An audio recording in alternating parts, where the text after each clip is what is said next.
Newtown, Sandy Hook, just to name a couple. The forum was at the East County Chamber of Commerce in El Cajon, and Steve Bosch was there. Steve? Ross, Sandra, we spend $130 billion on mental health, but very little is going to early diagnosis and treatment. Congressman Duncan Hunter and Tim Murphy of Pennsylvania are trying to change that. While mental health issues have gotten a lot more attention because of the mass murders, the response has focused on gun control.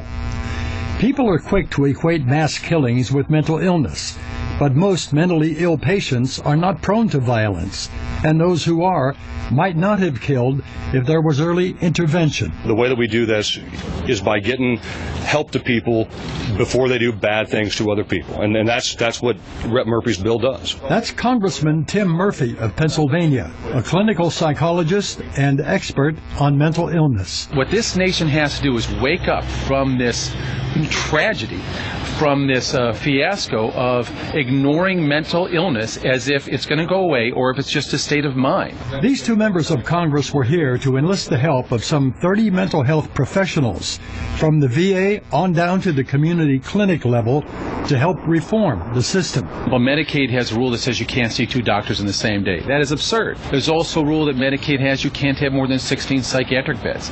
The population of this country is much bigger, and there is a need for beds. The problem began when states began to close psychiatric hospitals.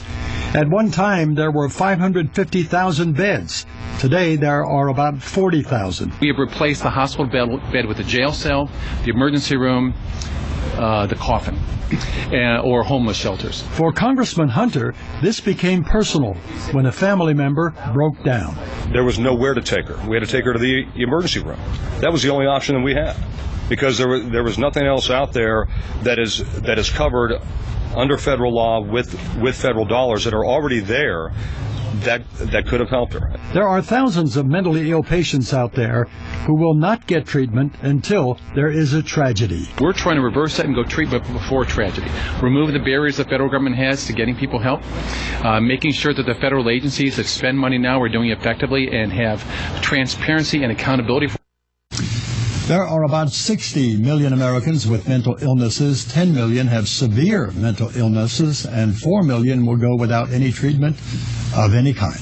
So, Steve, what are some of the other changes in this bill? Well, in addition to the Medicaid changes that he mentioned, earlier access, of course, to treatment, more screening by primary care doctors, by schools, by social services, and, of course, more resources to community clinics to reach out to these patients before they become psychotic. So basically, it's, intervention, treatment. Right. Something that should have been addressed a while ago, probably. I would think so. Yeah. Thanks. Thank you. Well, let's